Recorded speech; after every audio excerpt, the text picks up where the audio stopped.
Hello जय हिंद प्यारे साथियों। देखिए आज हम लोग देखने वाले हैं क्लास 12 फिजिक्स का चैप्टर नंबर 8 विद्युत चुंबकीय तरंग इलेक्ट्रोमैग्नेटिक वेव का 260 मोस्ट इंपोर्टेंट ऑब्जेक्टिव क्वेश्चन, जिसको आपको अच्छी तरीके से याद कर लेना है। सभी क्वेश्चन आपके परीक्षा के लिए गेस्ट क्वेश्चन है, तो आराम से याद कर लेंगे। ठीक है, तो चलिए शुरुआत करते हैं प्यारे बच्चों। पहला नंबर क्वेश्चन आया है कि विद्युत चुंबकीय तरंगों की जो प्रकृति होती है, यानी कि विद्युत चुंबकीय जो तरंग होता है, जो विद्युत चुंबकीय जो तरंग होता है, इसकी तरंग जो होती है प्यारे बच्चों कैसी होती है, ये आपसे पूछा जा रहा है। तो ये विद्युत चुंबकीय तरंग जो होता है मेरे प्यारे बच्चों अनुप्रस्थ होती है।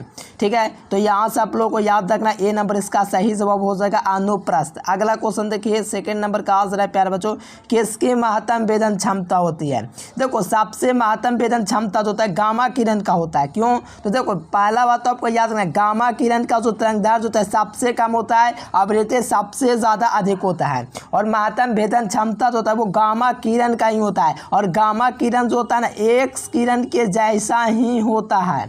ठीक है, तो इस बात को ध्यान रखेंगे। गामा किरण राइट आंसर, डी नंबर सबसे ज्यादा भेदन क्षमता हो। चलिए मेरे प्यारे बच्चों, 3 नंबर क्वेश्चन का आंसर है कि निम्नलिखित में से किसका तरंगदैर्घ्य जो होता है सबसे अधिक होता है। देखिए तीसरा नंबर क्वेश्चन में कहा है सबसे अधिक तरंगदैर्घ्य जो होता है किसका होता है, तो सबसे ज्यादा अधिक तरंगदैर्घ्य जो होता है रेडियो तरंग का होता है। ठीक है, और रेडियो तरंग का सबसे ज्यादा तरंगदैर्घ्य जो होता है, सबसे कम जो होता है गामा किरणों का होता है। रेडियो तरंग नहीं है तो माइक्रो तरंग आपको लगाना पड़ेगा, क्योंकि सबका अपना अपना पोजीशन होता है। ठीक है, टॉप 10 होता है।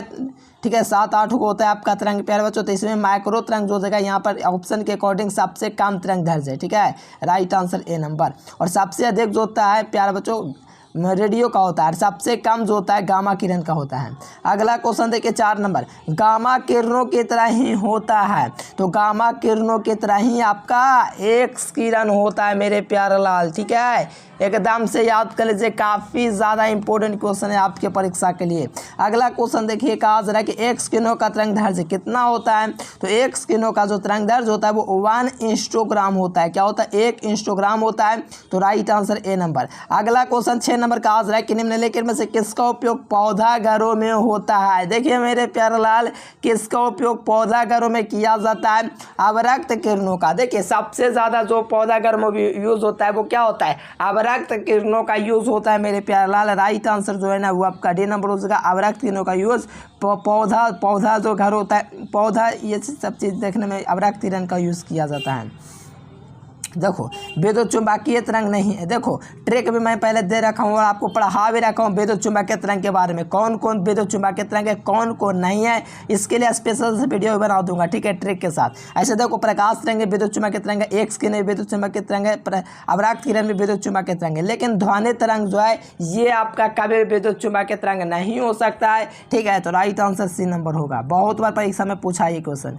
चलो 9 नंबर क्वेश्चन का आंसर है कि बहुमूल्य नग, बहुमूल्य यानी कि बहुत सारा पैसा वाला जो होता है बहुमूल्य जो आभूषण होता है उसका पहचान कैसे करते हैं। बहुमूल्य नग का जो पहचान किया जाता है किससे किया जाता है, तो वो पैराबैग्निक किरण होता है, अल्ट्रावायलेट जो रेज होती है उसी के माध्यम से बहुमूल्य नग यानी कि बहुमूल्य जो बहुत सारे पैसे का होता है उसका आभूषण का पहचान पैराबैग्निक किरणों से होता है। 10 नंबर क्वेश्चन का आंसर है कि विद्युत चुंबकीय तरंग एवं विद्युतीय चुंबकीय क्षेत्र के बीच का जो कलांतर होता है वो 0 डिग्री होता है। ठीक है, कलांतर। अगला क्वेश्चन देखिए कि सिद्धांतात्मक माध्यम के लिए प्रकाश तरंग जो चाल होते हैं दोस्तों किस पर निर्भर नहीं करती है। देखो किस पर डिपेंड नहीं करती है, तो इसकी तीव्रता पर निर्भर नहीं करती है। कोई भी द्रव्यनात्मक माध्यम होगा तो उसके लिए विद्युत चुंबकीय तरंग जो होगा इसके दोस्तों तीव्रता पर डिपेंड नहीं करेगा। तो यहाँ से सी नंबर याद रखना। आज अगला क्वेश्चन देखिए पैरेलल का आंसर है कि सबसे जो होता है विद्युत चुंबकीय स्पेक्ट्रम नहीं है। देखिए किसका जो है विद्युत चुंबकीय वर्णक्रम में नहीं होता है। देखो विद्युत चुंबकीय तरंग तो पढ़ा रहा क्या बता दे उसमें कौन कौन सा तरंग होता है, लेकिन इसमें जो होता है बीटा किरण नहीं होता है। देखो गामा रहता है, एक्स भी रहता है, सूक्ष्म तरंग है जिसे माइक्रो तरंग का ये सब रहता है, लेकिन ये वाला जो आपका दिया गया गामा किरण सॉरी बीटा किरण ये आपका विद्युत चुंबकीय तरंग नहीं होता है। ठीक है, आज विद्युत चुंबकीय तरंग को संचरण की यानी कि ये संचरण जो करता है विद्युत चुंबकीय तरंग वो कैसा करता है, तो E क्रॉस B के वेक्टर के फॉर्म में ये गति करता है। ठीक है, तो E क्रॉस B जो होगा डी नंबर होगा। बहुत ही महत्वपूर्ण क्वेश्चन। देखो यहाँ पर 14 नंबर क्वेश्चन कहा जाए कि विद्युत चुम्बकीय तरंग विक्षेपित हो सकती है। देखिए विद्युत चुम्बकीय तरंग जो होता है कहाँ पर विक्षेपित तो हो सकती है, तो आपको याद रखना सिर्फ विद्युतीय क्षेत्र और चुम्बकीय क्षेत्र दोनों में जो होता है विद्युत चुम्बकीय तरंग विक्षेपित करता है, यानी कि विद्युत चुम्बकीय क्षेत्र में विक्षेप करता है। इस बात को ध्यान रखते हुए सी नंबर याद रखना। अगला क्वेश्चन त्वरित आवेश उत्पन्न करता है। चलो बताओ त्वरित आवेश क्या उत्पन्न करता है। तो त्वरित आवेश जो होते हैं प्यारे बच्चों ये उत्पन्न करता है तो विद्युत चुम्बकीय तरंग के द्वारा ही त्वरित आवेश उत्पन्न होता है। देखो त्वरित आवेश विद्युत चुम्बकीय तरंग ही उत्पन्न कर सकता है, मतलब तेजी से उत्पन्न कर सकता है। वो कौन होता है, तो तेज आवेश जो उत्पन्न कर सकता है तेजी से, ठीक है, तो वो विद्युत चुम्बकीय तरंग ही हो सकता है। तो राइट आंसर डी नंबर। अगला क्वेश्चन मेरे प्यारे लाल 16 नंबर क्वेश्चन कि दूरसंचार के लिए उपयुक्त विकिरण का नाम बताएं।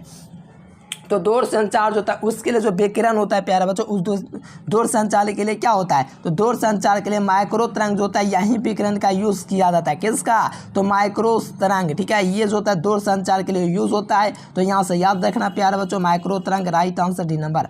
अगला क्वेश्चन 17 नंबर क्वेश्चन का आंसर है कि माध्यम के परिवर्तन से विद्युत चुम्बकीय तरंग में कौन सा अप्रभावित रहता है, यानी कि माध्यम में अगर परिवर्तन हो रहा है तो विद्युत चुम्बकीय की कौन सी राशि जैसे विद्युत चुम्बकीय तरंग होता है मेरे प्यारे बच्चों दो माध्यम इस प्रकार से आपका होता है, ठीक है, में परिवर्तन होता है, ठीक है, इस माध्यम में जैसे ही परिवर्तन होता है मेरे प्यारे बच्चों तो इसमें जब परिवर्तन होता है कौन जो है वो प्रभावित नहीं होता है, तो वो आपका आवृत्ति प्रभावित नहीं होता मेरे प्यारे लाल। राइट आंसर इसका ए नंबर होगा, याद रखना।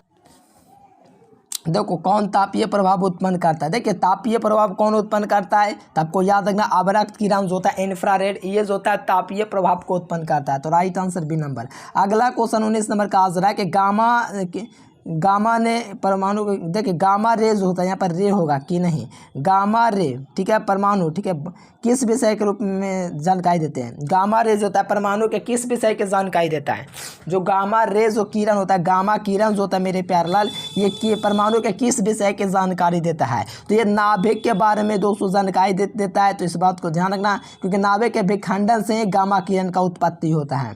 चलो 20 नंबर क्वेश्चन का आंसर है कि चुंबकीय क्षेत्र और विद्युतीय क्षेत्र का अनुपात B/E है, तो इसका जो मात्रक होगा वो क्या होगा, तो ये आपका सेकंड प्रति मीटर होगा। तो इस बात को ध्यान रखें। अगला क्वेश्चन 21 नंबर का आंसर है कि निर्वात में संचित चुंबकीय तरंग जो होता है E0 बटा में B0 जो होता है इसका मान कितना होता है, यानी कि E/B0 का जो मान होता है इसका मान पूछा जा रहा है, ठीक है, निर्वात के लिए। तो निर्वात के लिए इसका जो मान होता है मेरे प्यारे लाल वो आपका 3 × 10⁸ मीटर प्रति सेकेंड होता है। किसके लिए, तो निर्वात के लिए, ठीक है, याद रखिएगा। अगला क्वेश्चन विस्थापन धारा का मात्रक क्या होता है, तो हर बच्चा को पता है कि विस्थापन धारा का मात्रक एम्पियर होता है। चलो 22 नंबर क्वेश्चन का आंसर है कि तरंग लंबाई किसकी न्यूनतम होती है। देखिए तरंग लंबाई मतलब विद्युत चुम्बकीय तरंग होता है किसका न्यूनतम होता है, तो हम सभी बच्चों को पता है कि गामा किरण का विद्युत चुम्बकीय तरंग सबसे कम होता है और रेडियो का, ध्यान रखना, रेडियो का सबसे अधिक होता है विद्युत चुम्बकीय तरंग, रेडियो का सबसे अधिक होता है, इस बात को भी थोड़ा याद रखना, और सबसे कम गामा रे का। अगला क्वेश्चन 23 नंबर का आंसर है कि सबसे ज़्यादा आवृत्ति किसकी होती है। देखो सबसे ज़्यादा आवृत्ति की बात करें तो गामा रे का होता है। किसका होता है, गामा रे का। क्यों होता है आवृत्ति सबसे अधिक, क्योंकि इसका तरंग दैर्घ्य सबसे कम होता है, इसलिए इसका आवृत्ति सबसे अधिक होता है, ठीक है। चलो 23 का बहुत ही बढ़िया मेरे प्यारे लाल, राइट आंसर ए नंबर रखना है। और सबसे कम आवृत्ति किसका होता है, तो सबसे कम आवृत्ति जो होता है मेरे प्यारे बच्चों रेडियो का होता है, ठीक है, ये सब याद रखना। यहाँ से right answer gamma Kiran is the right answer. अगला क्वेश्चन, चलिए अगला क्वेश्चन कहा है कि विद्युत चुम्बकीय तरंग के इतिहास में किसका नाम नहीं है। देखो विद्युत चुम्बकीय तरंग का खोज हुआ था, इसमें किसका जो वैज्ञानिक का नाम नहीं है। देखो जगदीश चंद्र बोस का भी नाम है, हर्ष का, मार्कोनी का भी नाम है, लेकिन चंद्रशेखर जो वेंकटरमन ने प्यारे बच्चों विद्युत चुम्बकीय तरंग का नहीं दिया, कुछ और दिया, लेकिन इनका नाम यहाँ पर गलती से आ गया है, ठीक है, और यहाँ पर पूछा गया नहीं है, तो यहाँ पर आपका ये नंबर हो जाएगा चंद्रशेखर। देखो विद्युत चुम्बकीय तरंग की उत्पत्ति का कारण क्या है। देखिए विद्युत चुम्बकीय जो तरंग है उसका उत्पत्ति का कारण एक त्वरित आवेश है, मतलब एक त्वरित का मतलब क्या है, एक तेजी से चलने वाला जो आवेश होता है उसी के कारण जो होता है विद्युत चुम्बकीय तरंग की उत्पत्ति होती है, ठीक है। तो सही जवाब जो होगा मेरे प्यारे बच्चों राइट आंसर ए नंबर होंगे। अगला क्वेश्चन 27 नंबर क्वेश्चन, विद्युत चुम्बकीय तरंगों के चाल होती है। देखो विद्युत चुम्बकीय जो तरंग होता है इसकी संचरण कैसी होती है, तो इसकी संचरण कैसी होती है मेरे प्यारे बच्चों, ये पूछा जा रहा था। ये लंबवत लगभग में होता है, यानी कि विद्युत चुम्बकीय तरंग अगर मान लीजिए गति कर रहा है तो लंबवत होगा, दोनों के लंबवत ही काम करेगा, चाहे वो विद्युत। देखो पहले भी हम आपको बताएं कि विद्युत चुम्बकीय तरंग जो होता है इस प्रकार से आपका चले, जैसे ये आपका हुआ तो इस प्रकार से मान लीजिए विद्युतीय गया तो चुम्बकीय इस प्रकार से गया, ठीक है। देख सकते हो एक दूसरे के लंबवत हो जा रहे हैं कि नहीं, देखो लंबवत हो जा रहे हैं, तो दोनों के लंबवत चलता है। और नोट्स आप लोग ऑल सब्जेक्ट का जरूर से ले लीजिएगा। गेस क्वेश्चन देखो, जल को कीटाणु रहित करने के लिए आवश्यक जो होता है कौन होता है, जल को क्या होता है कीटाणु रहित करने के लिए पैराबैंगनी विकिरण का यूज़ किया जाता है। कौन सा? पैराबैंगनी विकिरण जो होता है जल को कीटाणु रहित करने के लिए उपयुक्त होता है। तो इस बात को ध्यान रखना प्यारे बच्चों। राइट आंसर जो होगा बी नंबर होगा। अगला क्वेश्चन 29 नंबर का हाजिर है कि विद्युत चुम्बकीय तरंग में दोलनीय एवं विद्युतीय चुम्बकीय क्षेत्र के बीच जो संबंध होता है वो क्या होता है। देखो विद्युत चुम्बकीय तरंग में दोलनीय विद्युत क्षेत्र और चुम्बकीय क्षेत्र में जो रिलेशन होता है वो कितना का होता है। चलो बहुत बढ़िया, सी बराबर याद रखना ई नॉट विद्युतीय क्षेत्र और आपका बी नॉट जो होता है चुम्बकीय क्षेत्र होता है, यही अनुपात होता है विद्युत चुम्बकीय तरंग के लिए। तो सही जवाब ए नंबर। अगला क्वेश्चन, कोहरे में फोटोग्राफी के लिए जो प्रयुक्त जो फिल्म होता है, किस फिल्म का यूज़ किया जाता है कोहरे में। तो कोहरे के लिए अवरक्त किरण का यूज़ किया जाता है। कौन सा किरण? अवरक्त किरण जो होता है कोहरे के लिए यूज़ होता है। देखो 21 नंबर क्वेश्चन का हाजिर है कि निर्वात में विद्युत चुम्बकीय तरंगों की जो चाल होती है निम्नलिखित में से किस समीकरण से दिया जाता है। तो निर्वात के लिए जो विद्युत चुम्बकीय तरंगों की जो चाल होती है इसी समीकरण यानी कि 1/μ0 ऑप्शन नॉट के माध्यम से दिया जाता है, इसी सूत्र से दिया जाता है विद्युत चुम्बकीय तरंगों की चाल का समीकरण। तो यहाँ से सही जवाब देखिए बी नंबर में दिया गया 1/μ0 ऑप्शन नॉट अंडर रूट में, ठीक है। सही जवाब बी नंबर। अगला क्वेश्चन की तरंगदैर्घ्य का बढ़ता क्रम कौन है। जो तरंगदैर्घ्य होता है उसमें बढ़ता क्रम का लाल पीला नीला, ये आप लोग देख लो बढ़ते क्रम में तरंगदैर्घ्य होता है, ठीक है, लाल पीला नीला। अगला क्वेश्चन का आंसर है कि एक ही तरंगदैर्घ्य के इलेक्ट्रॉन तथा फोटोन का कौन सा भौतिक राशि समान रहता है। एक ही तरंगदैर्घ्य का एक मतलब तरंगदैर्घ्य मतलब समान होना चाहिए। जो तरंगदैर्घ्य के इलेक्ट्रॉन प्रोटॉन निम्नलिखित में से किस भौतिक राशि के लिए समान होती है। एक ही तरंगदैर्घ्य के लिए इलेक्ट्रॉन तथा फोटोन जो समान होता है वो संवेग के लिए होता है। ये क्वेश्चन पूछा भी गया, करवाए भी हैं। चलो आ जाओ अगला क्वेश्चन, सबसे अधिक माध्यम भेदन क्षमता गामा किरण का होता है। ये सब तो आपको याद रखना ही पड़ेगा। अगला क्वेश्चन का आंसर है एक्स किरण क्या होता है। तो एक्स किरण से ही बच्चों को पता है कि विद्युत चुम्बकीय तरंग होता है। क्या होता है? विद्युत चुम्बकीय तरंग होता है। ये भी क्वेश्चन पूछा हुआ है, सारा देख सकते हो, पढ़ाया हुआ क्वेश्चन करवाए थे जो कि लड़ा था।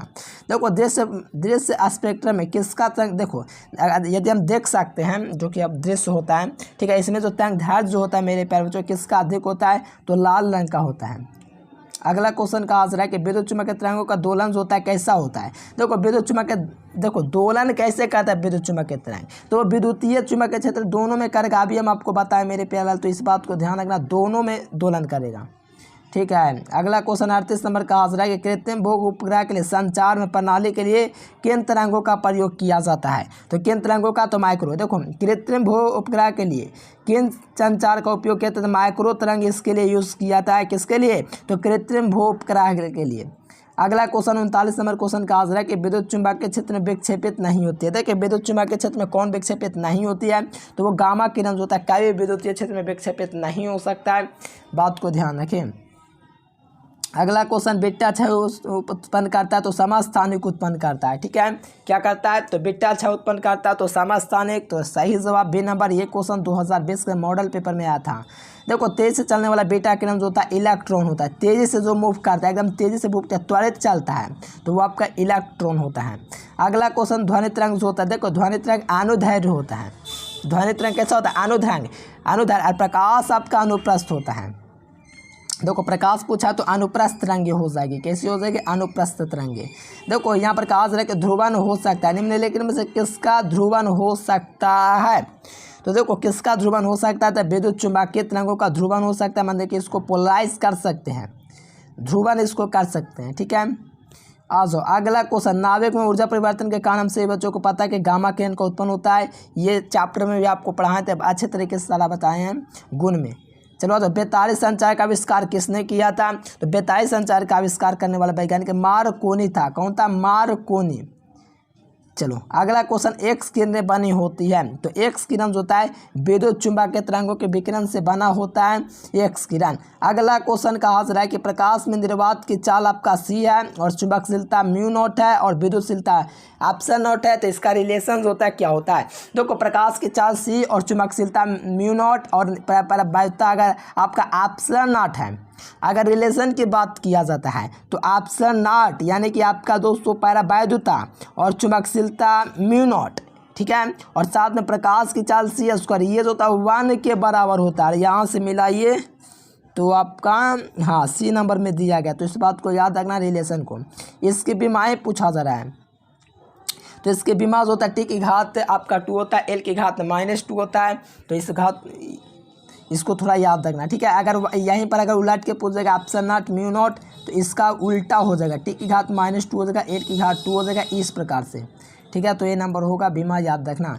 अगला क्वेश्चन देखो इसका मान पूछा जा रहा है, तो 3 × 10 की घात 8 मीटर प्रति सेकंड होता है, ये सही बच्चों को पता है, ठीक है। देखो इसका क्या है, इसको इस प्रकार से पूछ सकता है, ठीक है, इसका अंडर रूट करके पूछ सकता है, इस प्रकार से भी, तब पर भी इसका मान यही होगा 3 × 10 की घात 8। देखो विद्युत क्षेत्र में विक्षेपित नहीं हो सकता है, तो आपसे बच्चों को पता है कैथोड किरण जो होता है विद्युतीय क्षेत्र में विक्षेप नहीं करता है, ठीक है। कौन सा, तो कैथोड किरण त्वरित आवेश उत्पन्न करता है। देखो त्वरित आवेश क्या उत्पन्न करता है, तो विद्युत चुंबकीय तरंग को उत्पन्न करता है, पहले भी हम आपको बताएं, थोड़ा रिपीटेड हो गया। चलो आज आप बीटा किरण उत्पन्न करता है, तो चुंबकीय क्षेत्र और विद्युतीय क्षेत्र दोनों को उत्पन्न करता है। तो सही जवाब की बात करें तो प्यारे बच्चों राइट आंसर डी नंबर होगा। अगला क्वेश्चन 54 नंबर, चुंबकीय क्षेत्र की उत्पत्ति का कारण क्या है। तो चुंबकीय क्षेत्र की उत्पत्ति का जो कारण है उसमें आपका गतिशील आवेश होता है, ठीक है, और ये परिवर्तित चुंबकीय बार बार परिवर्तित होता है, यानी कि दोनों option is the right answer, ठीक है। चुंबकीय क्षेत्र की उत्पत्ति का कारण था। संधारित्र के आवेशन के लिए निम्नलिखित में से प्लेटों को बीच रहता है, ठीक है। तो देखो जैसे कि आप लोग ये क्रॉस विवर वाला अगर पढ़े होंगे प्यारे बच्चों, न्यूमेरिकल इसका जो होता है 5 नंबर वाला, ठीक है। तो संधारित्रों का आवेशन का जो क्रम होता है इसके प्लेट के बीच जो रहता है ई सदिश और बी सदिश के परस्पर लंबवत होता है, ठीक है, परपेंडिकुलर हो जाता है। इस कारण से संधारित्रों का आवेशन का जो क्रम होता है वो ई सदिश और बी सदिश के लंबवत दिशाओं में होता है। अगला क्वेश्चन देखिए प्यारे बच्चों 56 नंबर क्वेश्चन के प्रकाश किरण की जानकारी निम्नलिखित में से किसके माध्यम से जाती है। तो वो तरंगधार्य के माध्यम से प्रकाश किरण का पता चलता है। देखो विद्युत चुंबकीय तरंगों की जो चाल होती है सभी माध्यमों में समान होती है, विद्युत चुंबकीय तरंगों की चाल। आज अगला क्वेश्चन मेरे प्यारे, एक्स किरण का तरंगदैर्घ्य कितना होता है। तो एक्स किरण का तरंगदैर्घ्य देखो ये आपके परीक्षा में पूछा हुआ इसीलिए मैंने किया है, और एक्स किरण का तरंगदैर्घ्य आपको याद रखना चाहिए क्योंकि पूछा है एग्जाम में। देखो ये आपका पूछा था 10 की घात -7 होता है एक्स किरणों का तरंगदैर्घ्य, और रेंज जो होता है इसका यहाँ से होता है 10 की पावर -11 से लेकर 10 की घात -7 तक। अब देखो गामा किरणों का तरंगदैर्घ्य दोस्तों आपको पता है सबसे कम होता है, सबसे कम कितना होता है, तो 10 की घात -14 से लेकर के 10 की घात -10 मीटर तक होता है। ये सबसे कम तरंगदैर्घ्य आपको दिख रहा है, ठीक है, याद रखना इसको। रेडियो तरंग का परास कितना होता है, देखिए इसका रेडियो तरंग का जो तरंगदैर्घ्य होता है सबसे अधिक होता है। सबसे अधिक का मतलब आप सभी बच्चों को पता है कि पॉजिटिव से अधिक होगा, तो पॉजिटिव 10 की घात -1 से लेकर 10 की घात 4 तक देख सकते हो, इसीलिए इसका तरंगदैर्घ्य सबसे अधिक है।